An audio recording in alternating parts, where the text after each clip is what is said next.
Avec Marie Mamjoglou, le samedi, on vous informe sur l'actualité à l'étranger telle qu'elle est reprise par Courrier International sous forme d'extraits d'articles. Et là, cette semaine, c'est un article qui a attiré votre attention et qui porte sur l'utilisation du corps des femmes comme, comment dirais-je, un outil de protestation. Alors, cet article vient d'où? Alors, il vient d'un web magazine qui s'appelle Salon de San Francisco, qui est un magazine assez élitiste. Et alors, vous parliez d'outils de protestation, c'est exactement ça, William. C'est de protestation d'une part, mais aussi de revendication. Parce qu'aujourd'hui, le corps de la femme, c'est aussi une arme. Et elles s'en servent comme revendication, comme le font très bien d'ailleurs les Femen, qui montrent elles sont leur torse sein, nu, oui. Hein, on peut dire ça. Donc dans Courrier International, on a repris l'interview d'un sociologue américain qui vient d'écrire un livre. Et lui, en fait, il explique que la femme, aujourd'hui, a trouvé sa place dans la société. En tout cas, dans certains pays. Dans d'autres pays, c'est beaucoup plus compliqué. Comme par exemple dans les sociétés patriarcales, où là, les traditions sont assez importantes. Il est difficile de sortir de là. Là, les femmes ont beaucoup plus de mal pour se battre. Alors, pour lui, et selon sa théorie, cette indépendance qu'elles ont gagnée, aujourd'hui, ça se retourne un petit peu contre elles. Alors, tout le monde n'est pas du même avis que lui. Explication tout de suite, on regarde le sujet.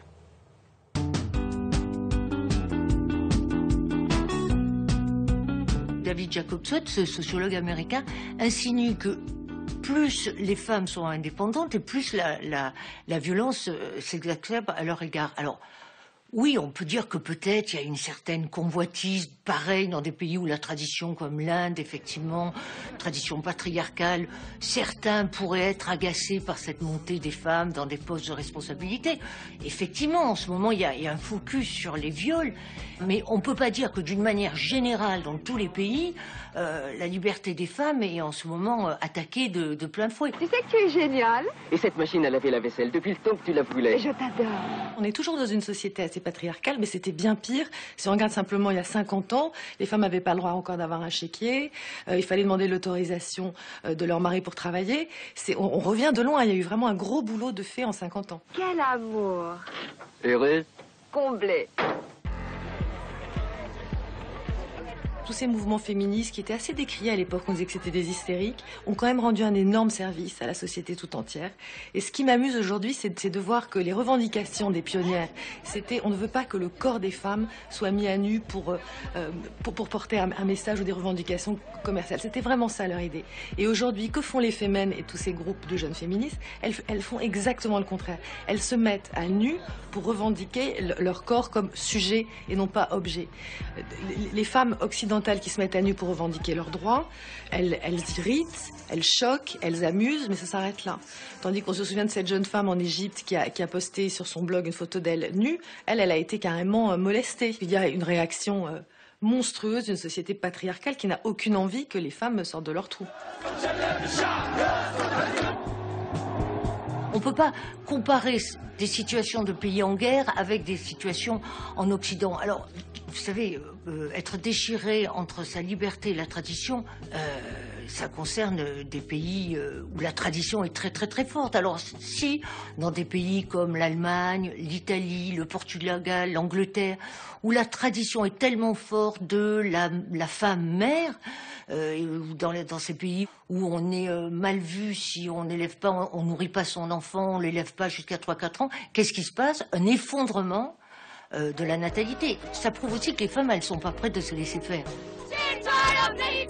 On peut pas dire que l'indépendance des femmes provoque la violence des hommes et, comme dit Jacobson d'ailleurs, provoquerait leur faiblesse jusqu'à provoquer de l'alcoolisme et des morts prématurées. Il faut pas exagérer quand même, non. Je pense que les féministes américaines ne vont pas laisser passer cet ouvrage.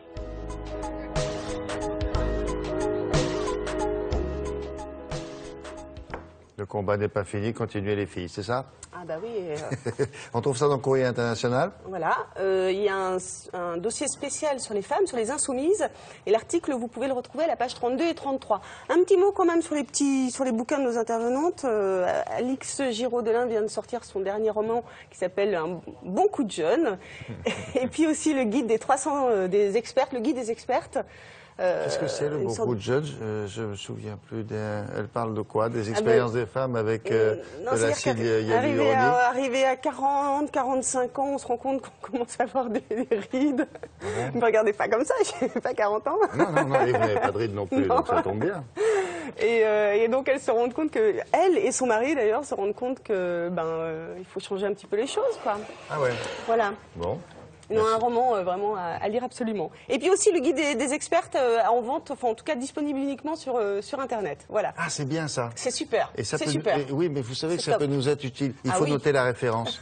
Parce que très souvent, quand on fait appel à des experts, ici à la télévision, c'est d'abord souvent des hommes, et puis il nous manque une liste de gens dans Eh ben, lesquels on pourrait c'est exactement choisir. ce que Madame Colombani revendique. ben, c'est très bien pour aux nous, ça. éditions Anne Carrière, tous les deux. Ah, bien. Merci beaucoup. On va passer à l'actualité du cinéma avec une comédie. Celle-ci n'est pas